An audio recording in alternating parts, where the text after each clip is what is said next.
Okay, well, welcome everyone. We're so excited to see so many participants this afternoon.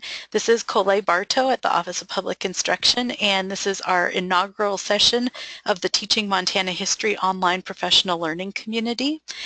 For those of you who have taken the opportunity to write your way in with the Google document, you'll see a link in the chat, and we'd encourage you to continue to look at that and to put your thoughts there.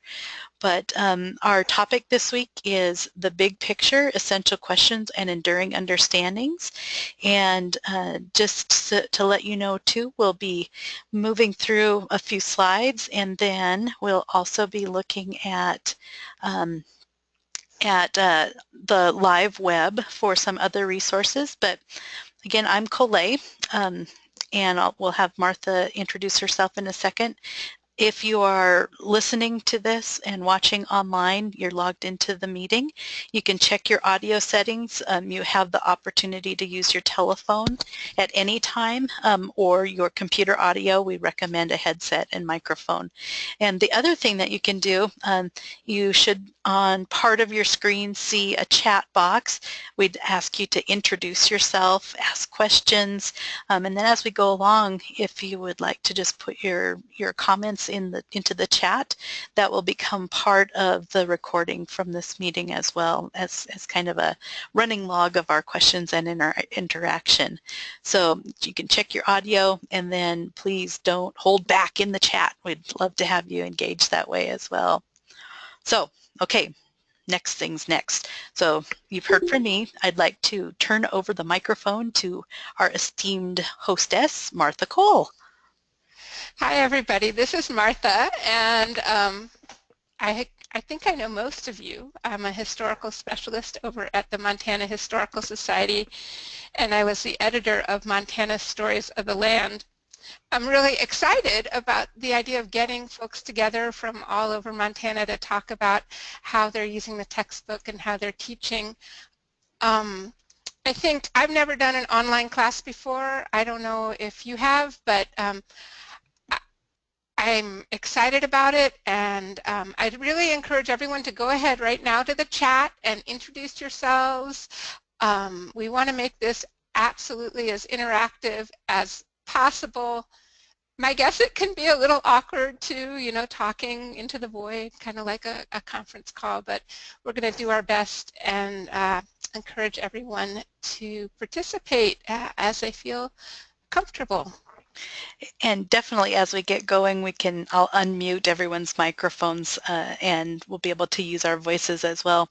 But I'd also say, you know, be comfortable with some silence as well as we look at the Write Your Way In discussion items. There may be some silences, and we're okay with that. That's completely normal, and you haven't lost us along the way. All right, should we go to the next slide as people continue to introduce themselves? Yes, that sounds awesome. So go ahead, Martha. Well, I'm assuming that everyone here, and tell me if I'm wrong again in the chat, are using the textbook and the resources there, and we're going to go to the next slide. The class that we're doing, this PLC, is going to be 7 sessions, and we're going to be focusing on a different topic each session. And the first one, when I was thinking about how to organize this, I thought, well, you know, let's start with the really big picture. You know, what do we want kids to remember 5 years from now about Montana history? What are those essential questions and enduring understandings? And so the way it works is we set up this Google Doc, and I'm hoping that everyone can access that. And possibly, could you, Colette, re-enter the link in the chat for folks? And so they'll be able to access that. We're going to spend the first 5 minutes or so working on this Google Doc together. I think that's important both as a record of our thoughts, as a way of sharing thoughts with people who do the PLC later, online, ways that they can then participate and comment. If you did your homework and already entered your sort of big thoughts into the Google Doc, go ahead and you're going to spend this time reading and refining, reading what other people said, refining your entries, and then also commenting on what other people said using that comment function. Um, if you haven't written it, your responses to those questions, you're going to go into the Google Doc and you're just going to start working on that, working on your thoughts. You can read over other people's too, but kind of adding your thoughts about this. Like I said, if you have, go ahead and read other people's, comment on the content, interact with it, have a little conversation. But also, if there are resources that you know of, you know, um, that can help someone achieve their goal, then go ahead and use the comment function, or else use a different color and write down your thoughts. So right now I'm in the Google Doc, for example, and I see JM, and I'm not sure who JM is, say, you know, they hope their students are going to feel a connection and pride to our shared heritage. And if I have an idea of a resource that'll help that, I'm going to go up and I'm going to go to insert, and I'm going to go to comment, and then I'm going to write a comment about that. So does anyone have any questions about how we're going to spend the next 5 minutes? Colette, is everyone unmuted? They are not. I will unmute all and we'll just, okay, everybody's unmuted. So if you have any questions about how to Or comment, you can ask the questions in the comment box too, if you'd rather type than talk.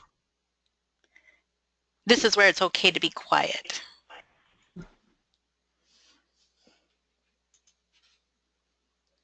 Okay, I'm going to assume that folks know what's going on. If not, you can go ahead and type a comment and ask a question, and we're just going to spend some time working together.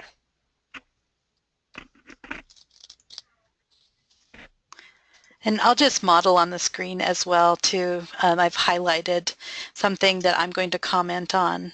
I can click the little add comment button here and type in my response.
So I see that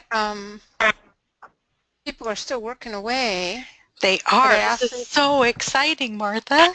Are you, can you hear me? I can. Who is Okay, this? this is Vicky. Hi, Vicky. I got on a little late and like my whole computer is like freaking out. I can't type. I can't even read what's going on. It's going so fast.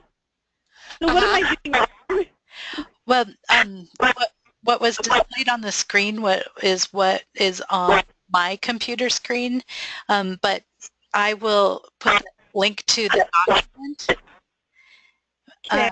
that we're writing in back in the chat, and then you can get in that document yourself and write as well. So let me make sure I'm getting the right link here.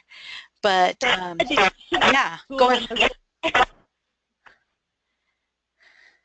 So I'm thinking that maybe the thing to do is to, because we only have 10 minutes left of the formal presentation, is to maybe stop writing for a minute and start talking a little bit. If people want to chime in, we can keep writing, I guess, but to kind of look at some of the things that people have written and what they're thinking, and maybe we could just visit about it. Will that work, Colette, technologically speaking? Yeah. Just let me know if you want to speak up, and then I can unmute you, or you can, if you're looking at the attendee list, you should be able to click on either the little microphone button or the little phone and unmute yourself. We just want to be careful that if we're not using a headset, that if the feedback gets too much, then we might have to mute you, and then we can use the chat. So does everyone, if you don't know where that little attendee button is, and I had a really hard time finding it, it's 1, 2, 3, 4 down on your screen, or Colette is going to show you where it is. Yeah. And if you click the little arrow, it'll drop down and you can see who's here. So does anyone want to chime in about what they want their students to walk away with and remember?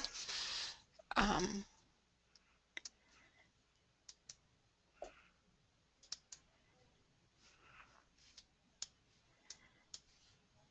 let's see. As we're waiting, I will just say the responses were just incredible for me, reading through and the comments back and the reinforcement of why, and the civic responsibility sort of flowing through everything. And one of the comments that I just really struck me was the 4-letter word land, and that idea that, you know, has caused problems, wars, and conflicts, not just here but worldwide, and with many, many different groups of people. And I just think that's just such an interesting concept, the 4-letter word land. So thank you for contributing that. Tammy, was that you? Yeah, that was me, and the kids really love it because, you know, I talk about the 4-letter word all the time, and they know I'm talking about land and not the other one. Yes. Yeah, that's just great. Yeah, I love that idea that land is a 4-letter word too. I thought that was really interesting. And I guess the other things is, you know, we can also, if you want to share like what your big takeaway is and like maybe a resource that you use to get there, if you have one, or desire for a suggestion of a resource to get there, if there's something that you really want your students to get, but you don't know how to get them to that place. Ask up. And oh, and can you say your name before you speak, I guess, so that we can know who's talking? Well, this is Tammy. I'd like to figure out more resources, especially in the literature area, to talk about land and you know, the kind of literature is out there to kind of incorporate that theme. Tammy, do you know the Montana Author Project? Yeah. Yeah, so I think that, and I don't know if other people do, I'm going to We'll put that in the document. Yeah. Yeah, it's a really cool map the Get It Montana Author Project that Humanities Montana created that takes authors, Montana authors, and it shows their literature, you know, their stuff. It talks about them in relationship to the land. So it's a kind of cool, and so you choose an author and it'll be maybe like if it's Ivan Doig, it'll show where his people were, you know, so you can go to show titles, Colette. Yep. You want to go to show titles? Yep. Oh, you didn't click on show titles. Oh. Oh, there they are.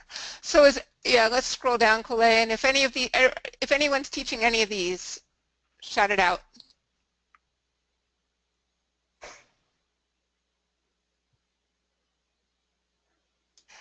It's mostly for older students. Yeah.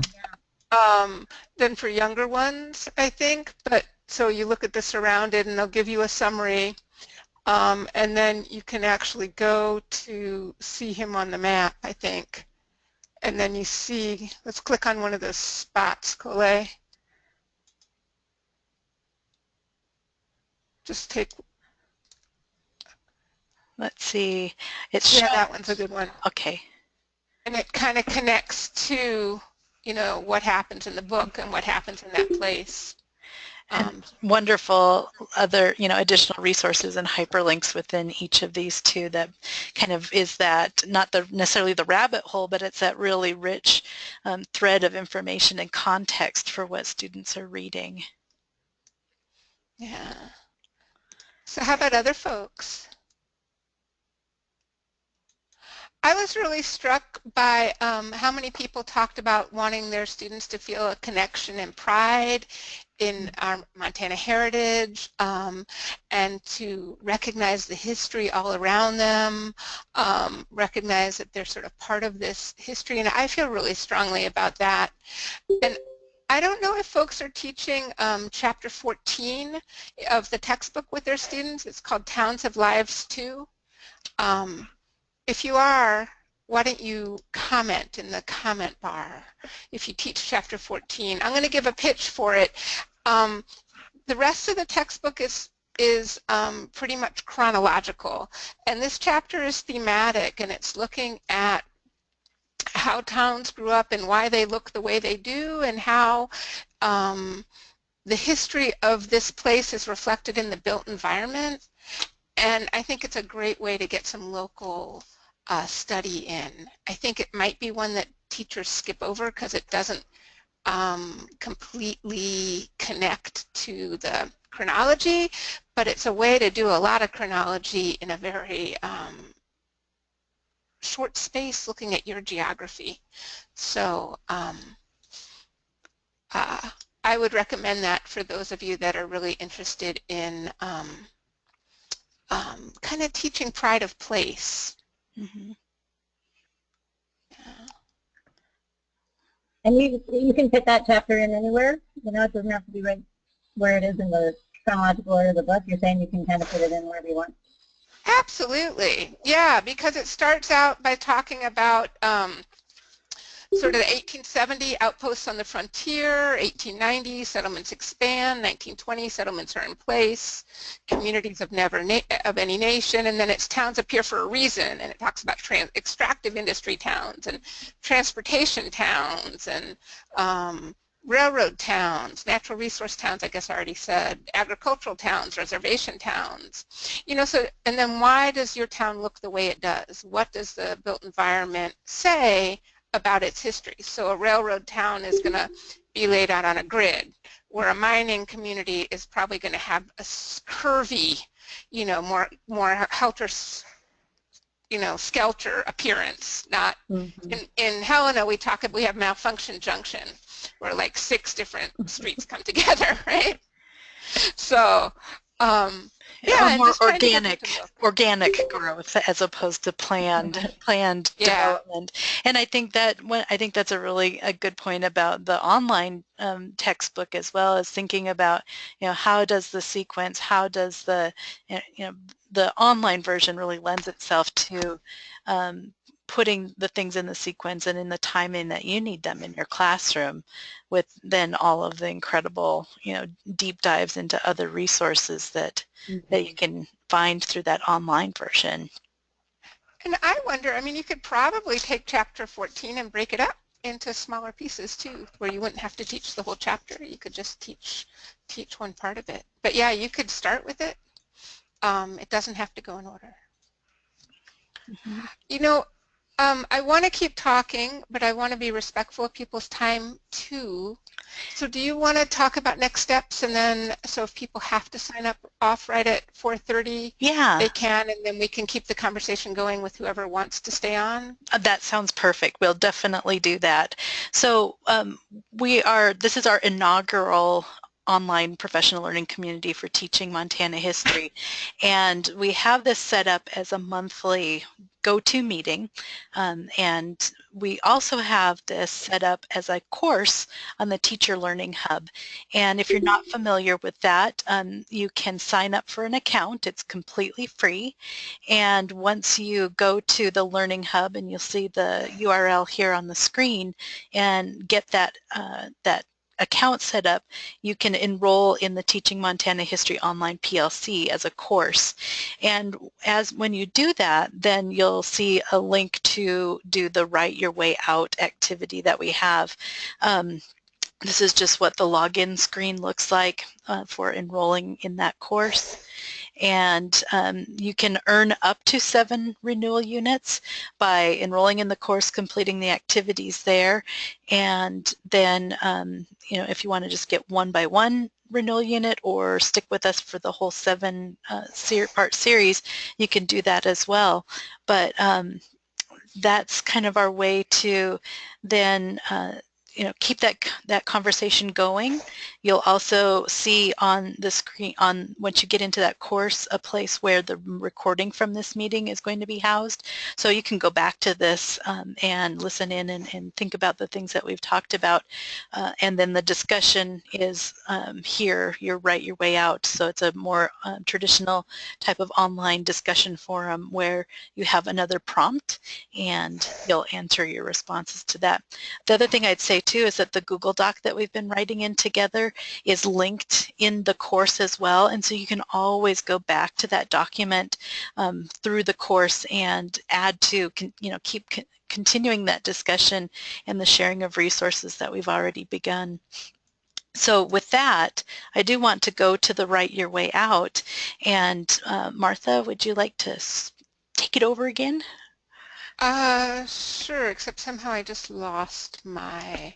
Oh, there we are. There you go. Yeah, so basically we didn't get as far in the discussion as I wanted, but the idea is to, read what other people wrote, think about what you really want to do in the time you have with your students, and then start narrowing down and looking at the topic, events, era, and people that you'll focus on so that your students reach that enduring understanding that you've targeted, or the multiple enduring understandings you've targeted. And then the other thing that we're hoping you'll do there is to share a specific lesson plan or activity that will help you meet your goals. And again, the idea is that this is a document that's going to be available to everyone. Everyone can see the discussion in that Write Your Way Out. And so when you need an idea, you can come here and see what your colleagues have been doing. Absolutely, and the discussion forum that we have in the course allows you actually to attach. So if you actually have a lesson plan or an activity that you have in a Word document, you can quickly and easily attach it to the discussion, and that becomes part of how we create this professional learning community and share the great ideas that we have together. So I'm going to stick around for a while to talk more, because I don't feel like we had a chance to talk, but I understand if you need to go. We want to make this better and better. This is our first time doing it, so if you have ideas, I'm really tough-skinned. If you have ideas about how to improve the interaction in this half hour, things you'd like us to see us focus on, that kind of thing, do email me at mkohl@mt.gov. And if you have to go, I hope I see you next month. And if you can stay, That's great. That will be wonderful. So you see our next session is on October 10th. That is oddly enough Columbus Day, but we will be here and have our discussion. And just to let you know that this is a joint production of the Montana Historical Society and the Office of Public Instruction. The recording will be posted to that hub course that I described very shortly after we are done. And we just want to thank you very much for joining us. I'm going to go ahead and stop the recording now, but we will stick around to continue the conversation once the recording is stopped.